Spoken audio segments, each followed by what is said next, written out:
He smiled at a wedding. Then she walked in. His ex, the one who vanished without a trace. But she wasn't alone. In her arms, 2 6-month-old twins. His twins. Twins he never knew existed. And in that moment, the most powerful crime lord in the city realized he'd just lost control of everything.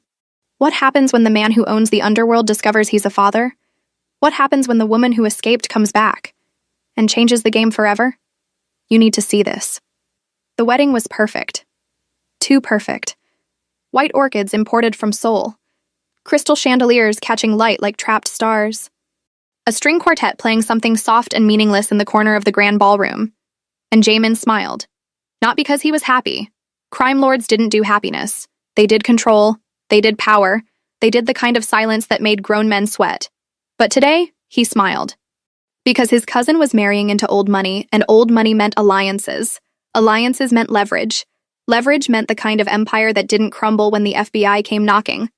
So he stood near the champagne fountain in his custom black suit, his jaw sharp enough to cut glass, his dark eyes scanning the room like a predator who'd learned to wear a tuxedo.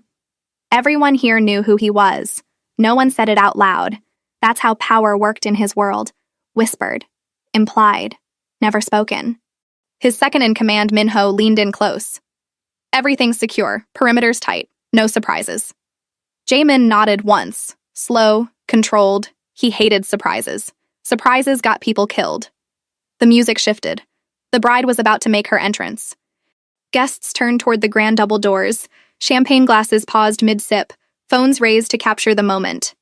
Jamin didn't care about weddings, but he cared about appearances. So he turned. And that's when the world stopped. Not because of the bride, because of her. She walked through the side entrance. Not the grand doors, not the orchestrated moment, just slipped in like a ghost returning to haunt the living. Amara, 28. Skin like warm earth kissed by sunlight. Eyes that used to look at him like he was more than the monster he'd become. She was wearing something simple. Elegant. The kind of dress that didn't beg for attention because she didn't need to. But that's not what froze him. It was what she carried. 2 car seats. 2 tiny bundles wrapped in soft blue and soft pink. 2 impossibly small faces, sleeping soundly despite the noise of the world around them. His smile didn't fade slowly. It shattered. Like ice hit with a sledgehammer. She didn't look at him. Not yet. She moved through the crowd with the quiet determination of a woman who knew exactly what kind of bomb she was about to drop. And when her eyes finally met his across the champagne fountain, across the orchids and the chandeliers and the pretend civility, she didn't smile. She just stood there, holding 2 6-month-old twins. His twins. He knew it in his bones. In the way his heart forgot how to beat.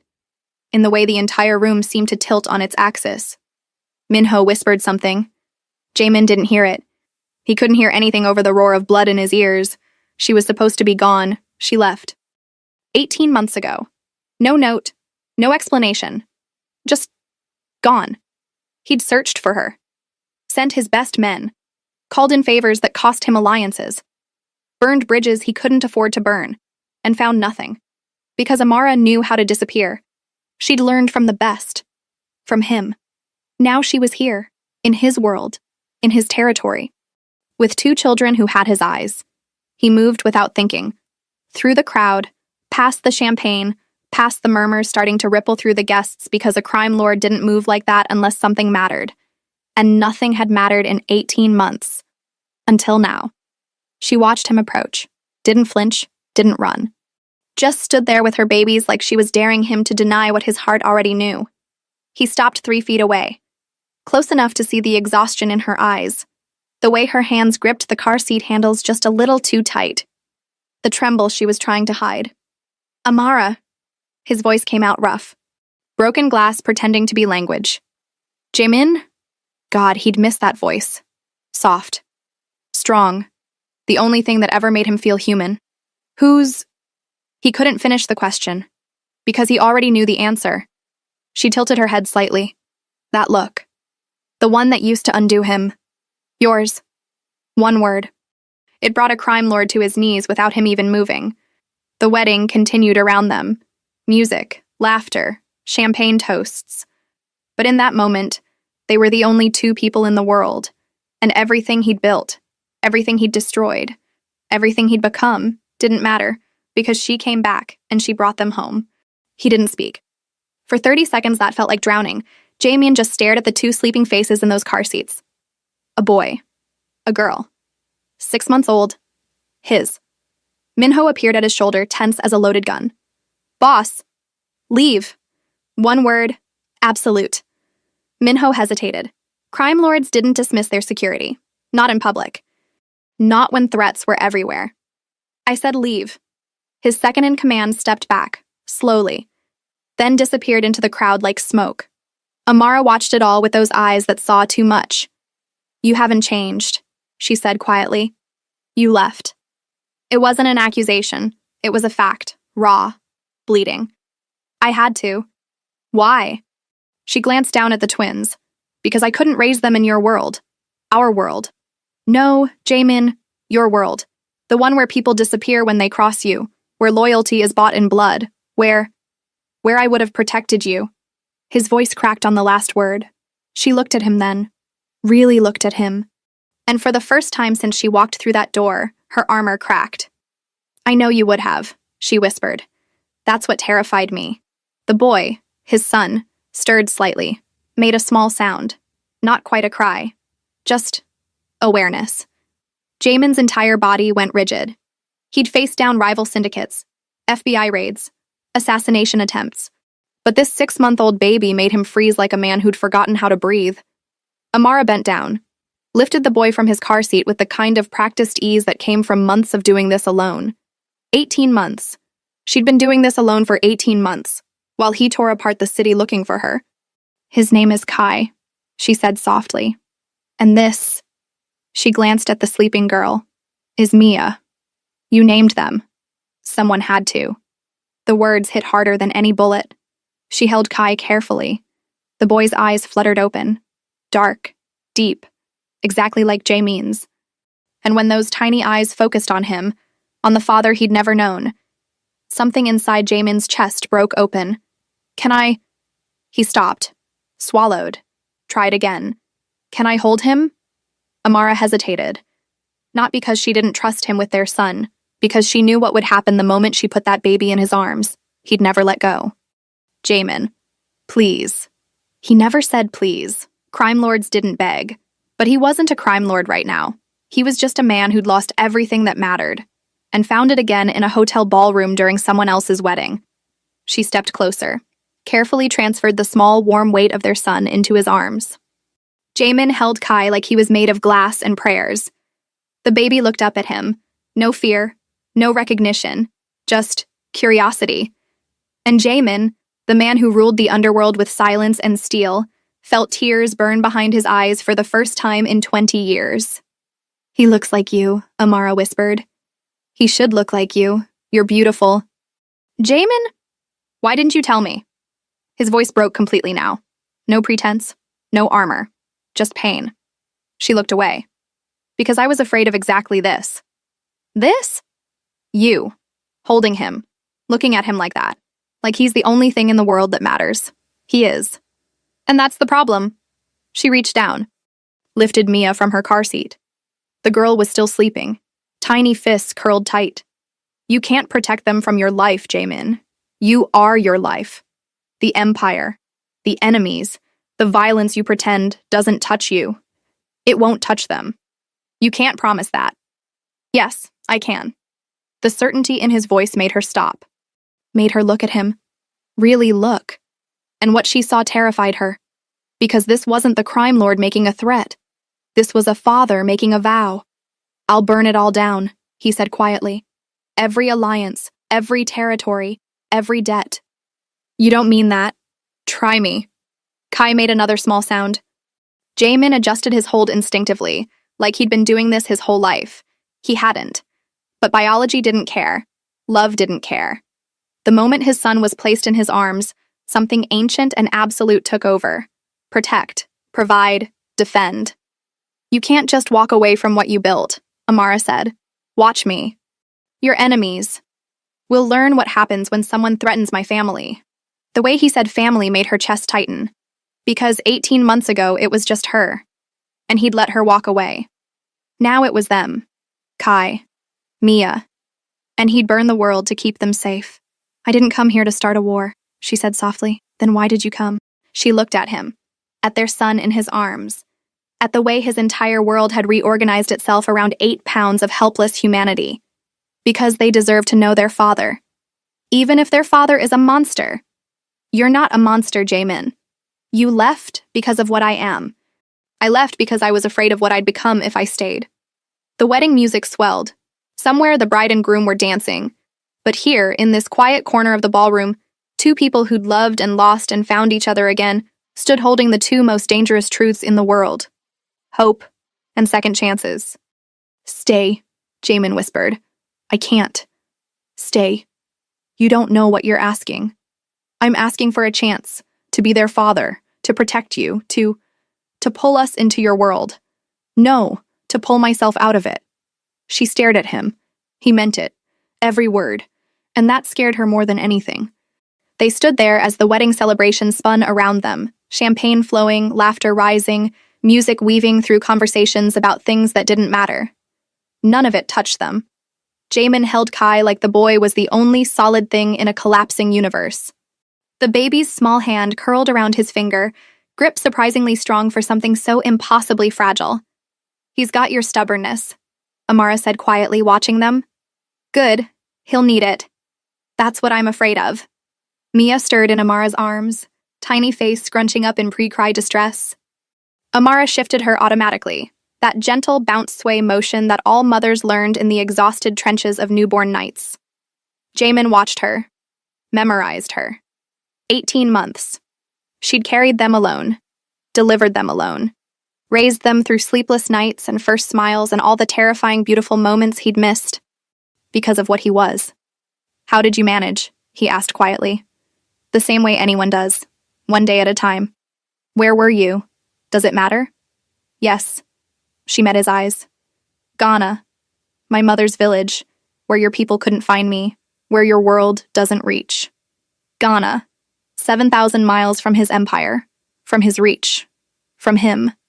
You went home. I went where they'd be safe.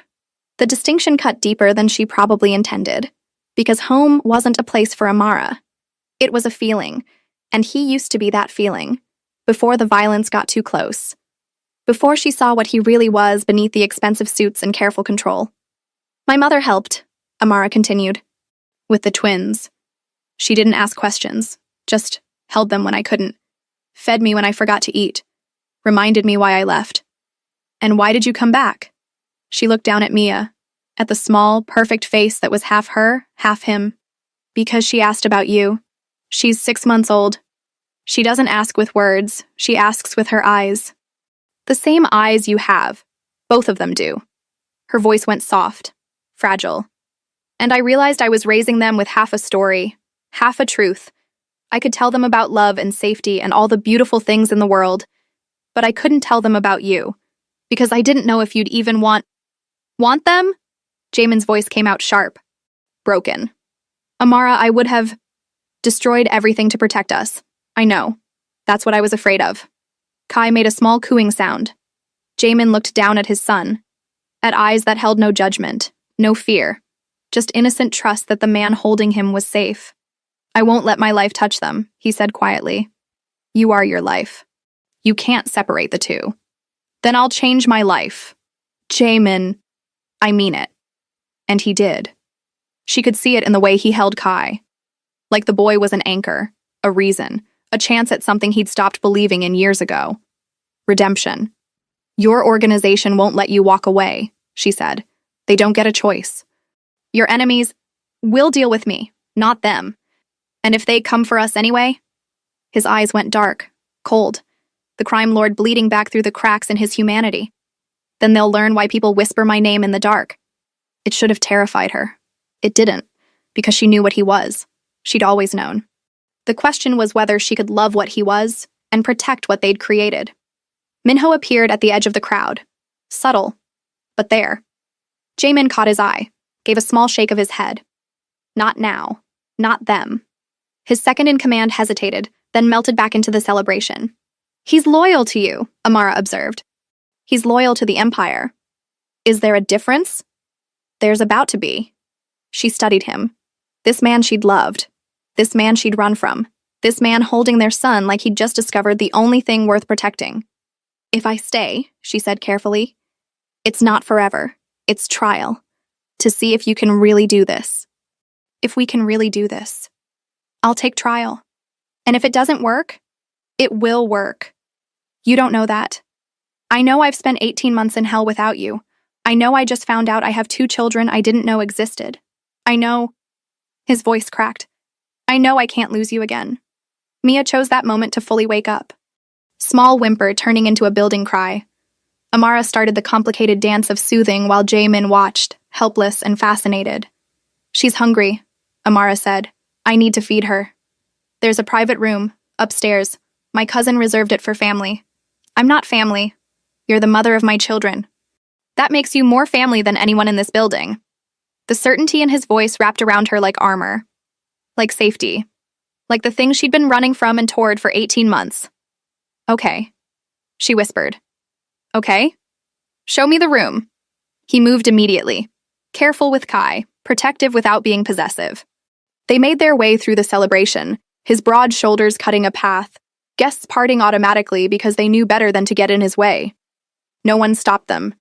No one asked questions. They just stared as the crime lord walked past with a baby in his arms, and a woman at his side who looked like she'd walked out of his past and into his future. The private room was quiet, elegant, away from the chaos. Amara settled into a chair, adjusted Mia, began the intimate ritual of feeding. Jaemin stood there with Kai, suddenly awkward. Uncertain. You can sit, Amara said gently. Where? Anywhere that's not hovering. He sat, carefully, still holding Kai like the boy might disappear. You're allowed to relax, she said. I don't know how. With them, you just trust. I don't trust. Then learn. Kai yawned, small mouth opening wide, tiny tongue visible. And Jaemin smiled. Not the controlled, calculated smile he wore for the world. A real one. Soft, fragile, absolutely genuine. Amara's heart cracked open all over again. There he is, she whispered. Who? The man I fell in love with before the empire, before the fear. Just you. He looked at her over their son's head. And in that moment, surrounded by silk wallpaper and crystal chandeliers and the muffled sounds of a wedding celebration, they'd crashed. They weren't a crime lord and the woman who ran. They were just 2 people who'd made something beautiful in the middle of all their broken pieces. Stay, he whispered again. This time, she didn't say no. She didn't say yes. She just smiled. Small. Fragile. Hopeful. And that was enough. For now. The first night was the hardest. Not because of the twins, though Mia woke 3 times and Kai twice, their cries cutting through the silence of Jaemin's penthouse like sirens in the dark. Hard because Amara was here, in his space, in his world. In the custom-built fortress he'd created to keep everyone out. And now she was in, with their children, rewriting every rule he'd lived by. The penthouse occupied the top 3 floors of a building he owned in the heart of the city. Floor-to-ceiling windows overlooking a skyline he controlled through fear and favors. Marble floors that echoed. Modern art that cost more than most people made in a year. Cold, expensive, empty, until tonight. Now there were baby bottles drying on his kitchen counter. A portable crib set up in the master bedroom. Soft blankets draped over his black leather couch. Color in a world of monochrome. Life in a tomb. Jaemin stood by the window at 3 a.m., Kai sleeping against his shoulder. The boy had been fussy. Amara was exhausted from feeding Mia, so he'd taken his son and walked. Just walked. Through rooms that suddenly felt too big and too small at the same time. You're good at this. Amara's voice came soft from the bedroom doorway. He turned.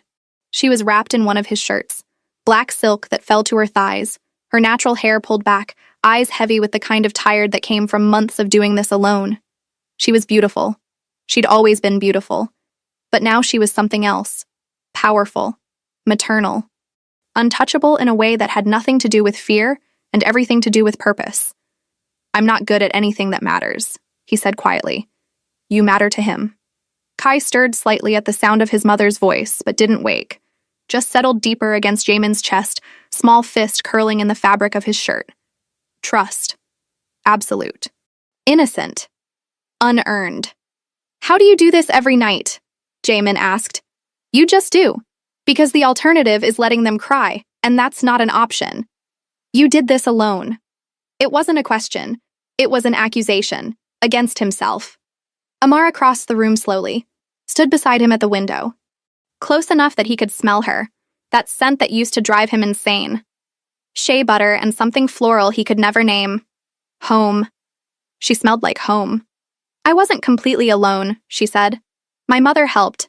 The village women. They have this way of raising children together. No one does it alone. You could have called me. And said what? Hey, remember me?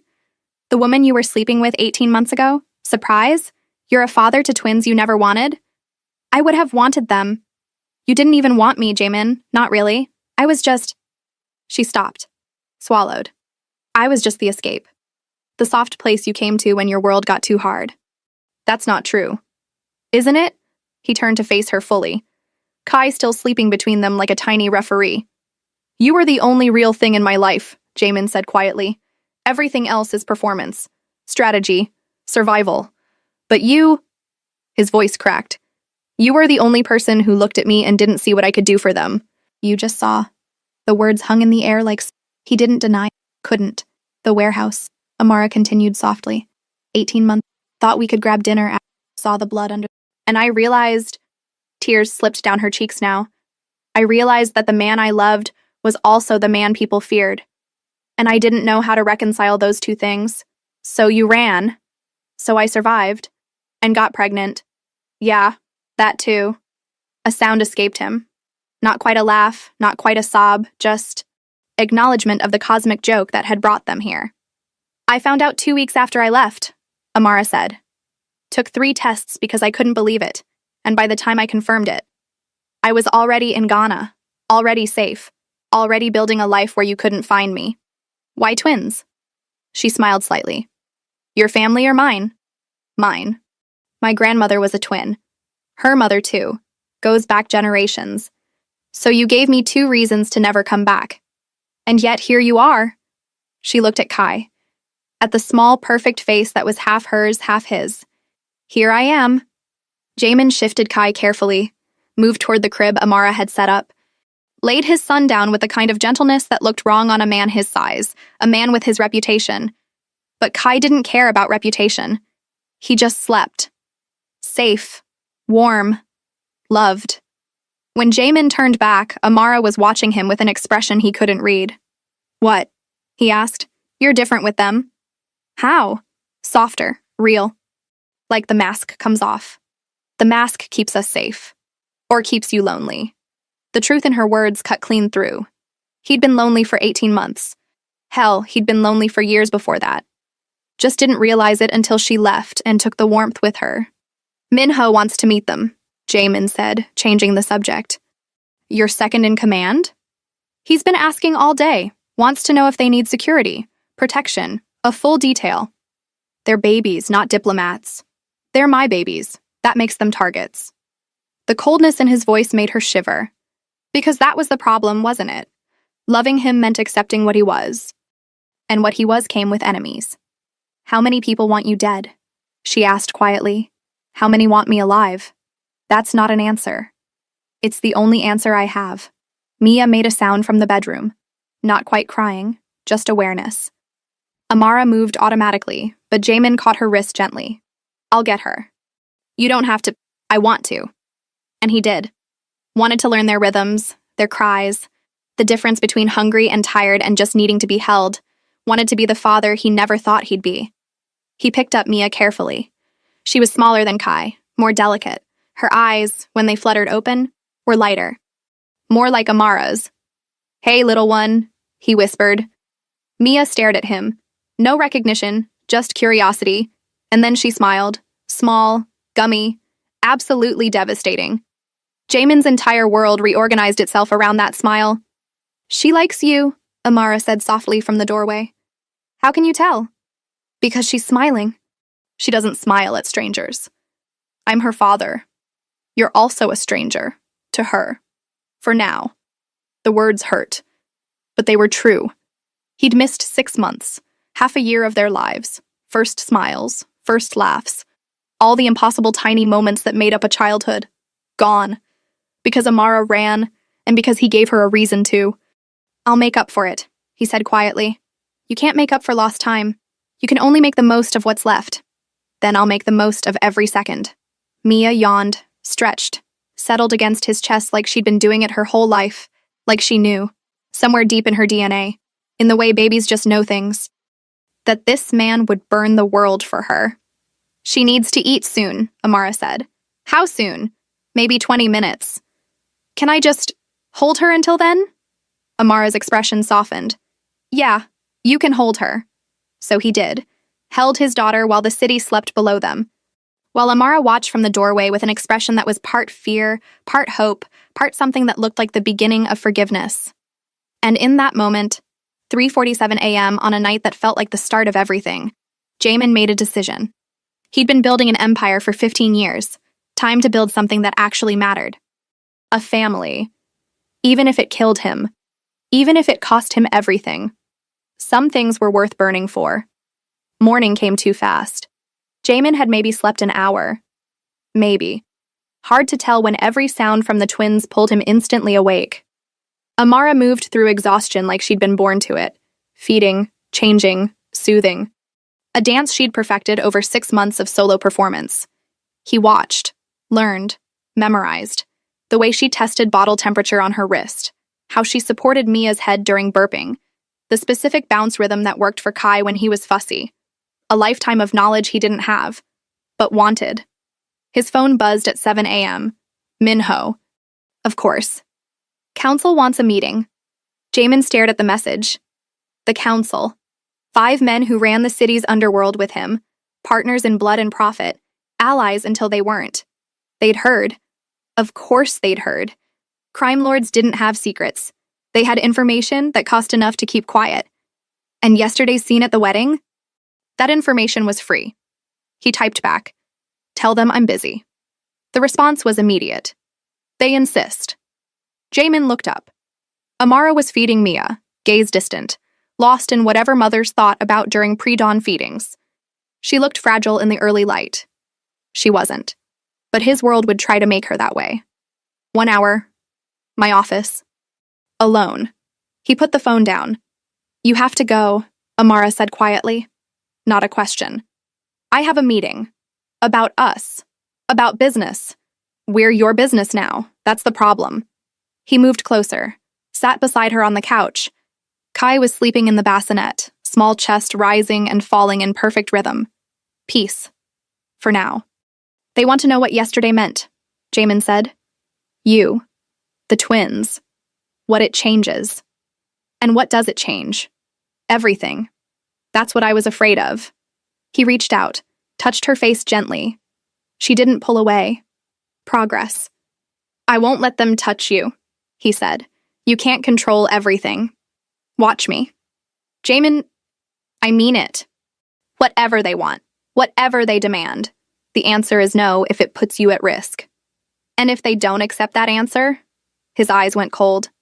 Then they'll learn why I run this city and they just work for me. The certainty in his voice should have been reassuring. It wasn't. Because Amara understood what he didn't want to say out loud. Choosing them meant war, and war meant casualties. Go to your meeting, she said softly. But come back. Always. Promise me. I promise. He stood, dressed in the walk-in closet, custom suit, black, sharp enough to cut, the armor he wore when dealing with men who respected nothing but power. When he emerged, Amara was watching him with an expression he remembered. The one that said she was looking at a stranger. The crime lord. Not the man who'd held their daughter at 3 a.m. and smiled like he'd discovered magic. It's just clothes, he said quietly. It's never just clothes with you. Fair. He crossed to her, bent down, kissed her forehead gently. I'll be back in 2 hours. Call if you need anything at all. We'll be fine. Minho is outside. He won't come in unless you ask, but he's there. A guard? A friend. He's good people. You'll like him. I don't need protection. Humor me. She sighed, but nodded. He left before he could change his mind, before he could say fuck the council and the empire and everything that wasn't them. The elevator ride down felt longer than usual. Minho was waiting in the lobby. Tall, sharp, loyal to a fault. Boss. She's upstairs. Don't disturb her unless she asks, but be ready. For? Anything. Minho nodded once. Understood. They'd been working together for 8 years. He knew when Jaemin was serious. And right now, deadly serious. The drive to his office took 15 minutes through morning traffic. The building was downtown. Sleek. Modern. Legal on paper. Profitable in practice. Import-export. That's what the sign said. What they actually imported and exported varied depending on what paid best. The council was waiting in the conference room. 5 men, 5 different territories, 5 different flavors of dangerous. Marcus, the oldest, ran the docks, built like a boxer who'd won too many fights. Dmitri, Russian, controlled the north side, eyes like frozen lakes. Chen, quiet, deadly, had connections that reached back to Beijing. Rashid, smooth, ran the financial networks, made dirty money clean. And Vincent, the youngest, ambitious, hungry, the one Jaemin trusted least. They all stood when he entered. Respect, for now. Gentlemen, Jaemin said smoothly, took his seat at the head of the table. This better be important. It is, Marcus said, his voice like gravel. We heard about yesterday. I went to a wedding. Since when is that council business? Since you showed up with a family we didn't know existed, Vincent cut in. Too eager, too sharp. Jaemin's gaze slid to him, cold, absolute. My personal life isn't up for discussion. It is when it affects operations, Dmitri said. Woman, 2 children, that's leverage, that's weakness. That's off limits. Nothing is off limits in our world, Chen said quietly. You taught us that. Fair point. Jaemin had built his reputation on the idea that everyone had pressure points. Everyone could be controlled. And now he'd just given the world his. What do you want? He asked directly. Rashid leaned forward. Assurance that this development won't compromise our operations, our security, our profit. It won't. How can you be sure? Because I said so. Vincent laughed, short, sharp. That's not how this works. Then how does it work, Vincent? Please, enlighten me. The room went cold, because everyone here knew what that tone meant. Danger. Vincent swallowed, but pressed on. You've always said family is weakness, that attachments make us vulnerable. And now Now I'm what? Human? Is that the crime? It could be, Marcus said carefully. If the wrong people find out. Use it against you. Against us. Then we make sure the wrong people don't find out.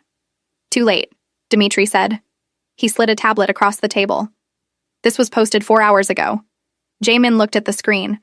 Social media, wedding photos. Him holding Kai. Amara beside him. Clear, public, undeniable. Shit, he muttered.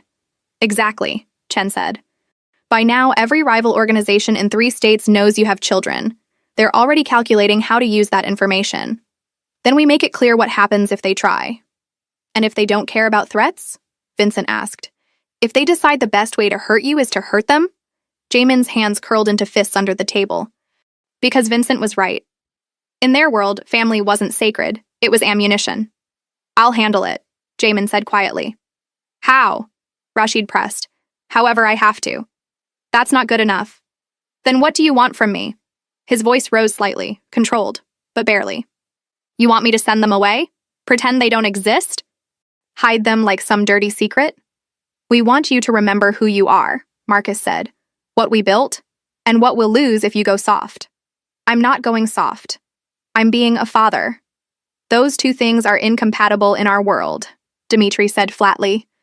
Silence, heavy, suffocating. Jaemin looked at each of them. These men he'd bled with, built with, trusted with his life, and realized trust only went so far. I'm taking 2 weeks, he said finally. Personal time. Vincent, you'll handle the port operations. Dmitri, North Side stays locked down. Chen, I need you on the financial transfers. Marcus, keep the docks clean. Rashid, make sure our accounts stay invisible. 2 weeks? Vincent sounded incredulous. You can't just... I can, and I am. You all report to Minho. He has full authority. Any problems, he handles them. Any major decisions he calls me, but otherwise, Jamin stood. I'm unavailable. This is a mistake, Vincent said. Then it's my mistake to make. He walked toward the door. Jamin, Marcus called.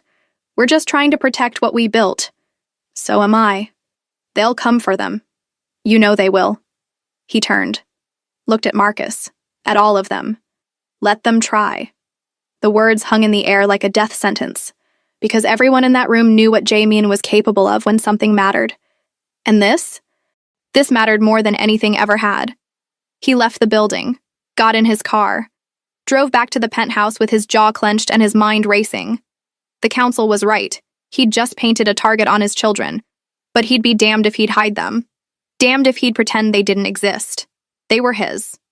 And he'd burn anyone who tried to take them. When he walked back into the penthouse, Amara was on the couch, both twins sleeping in their bassinets beside her. She looked up, saw his face. That bad? They know. About us? About everything. She paled slightly. What does that mean? He sat beside her, took her hand, held it like an anchor. It means we're visible. And visibility is dangerous. But, he squeezed gently. I'm not running. I'm not hiding you. I'm just being smart about protection.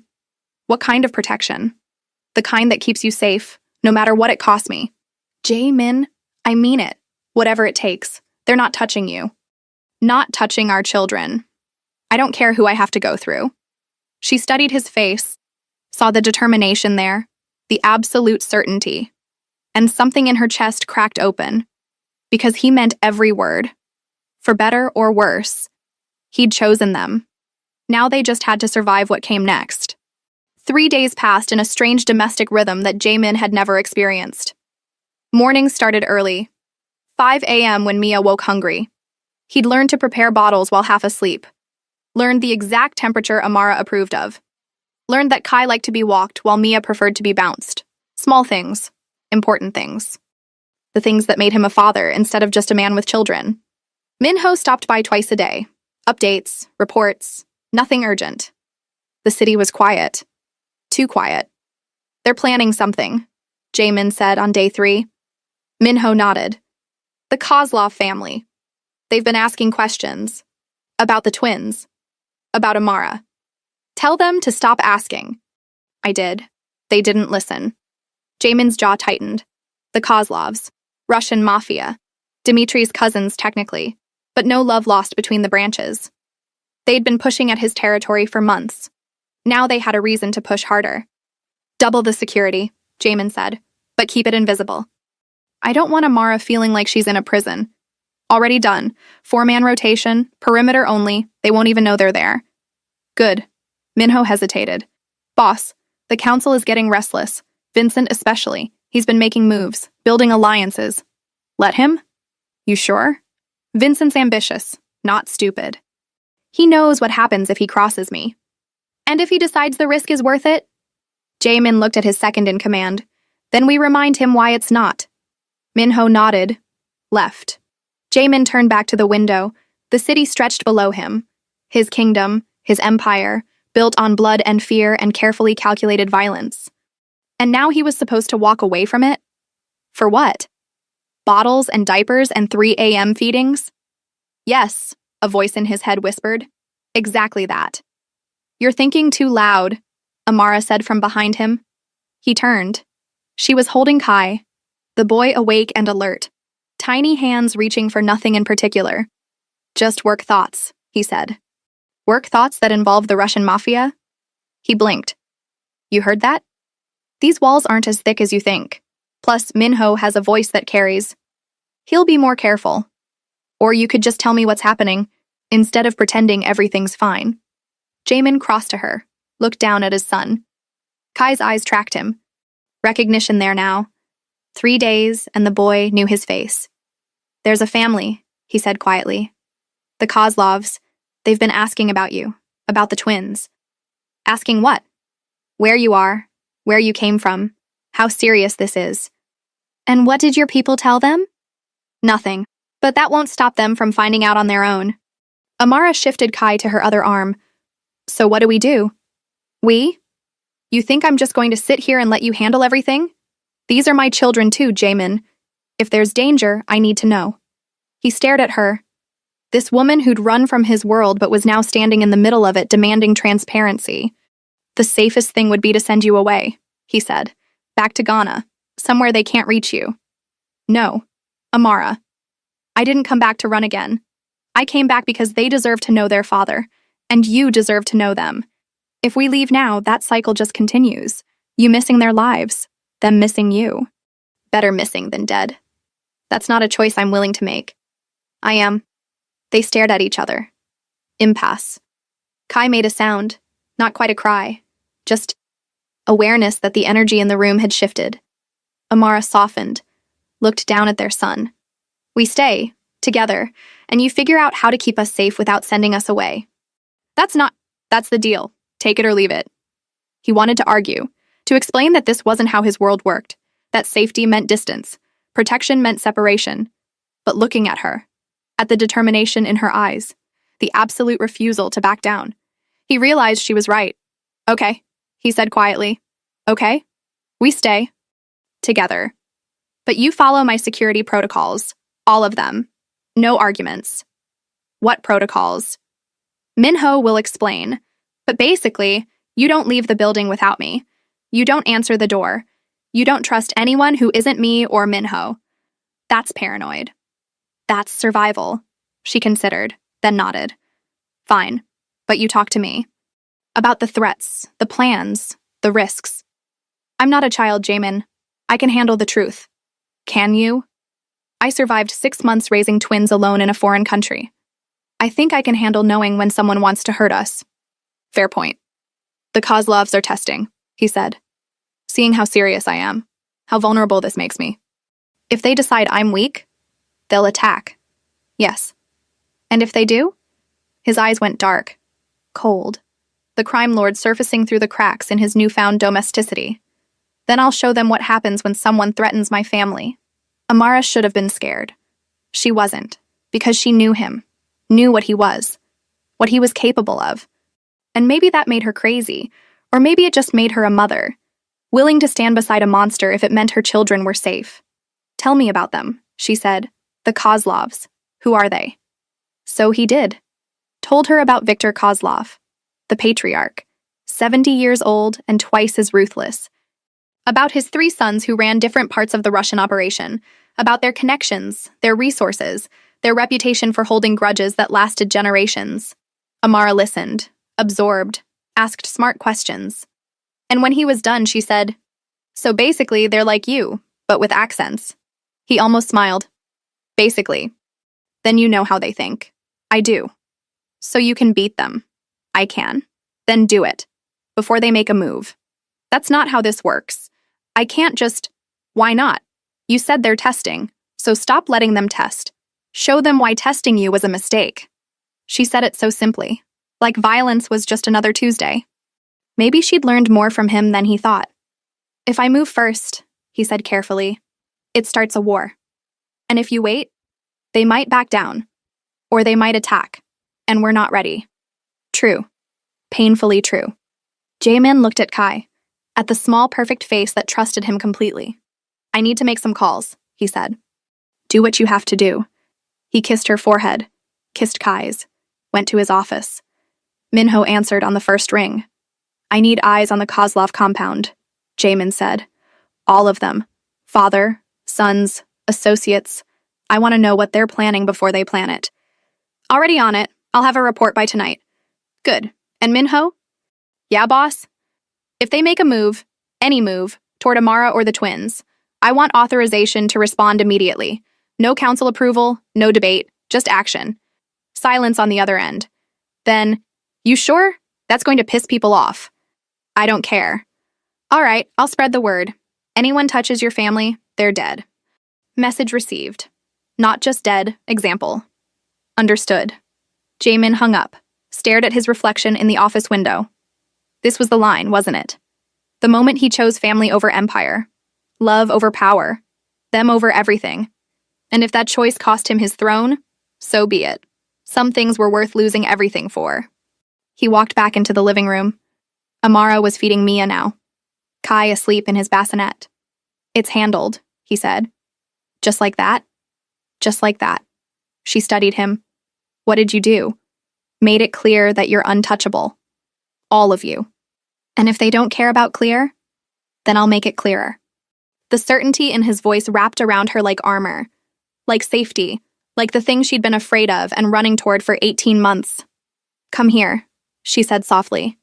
He sat beside her, watched Mia eat with the kind of focus that made everything else disappear.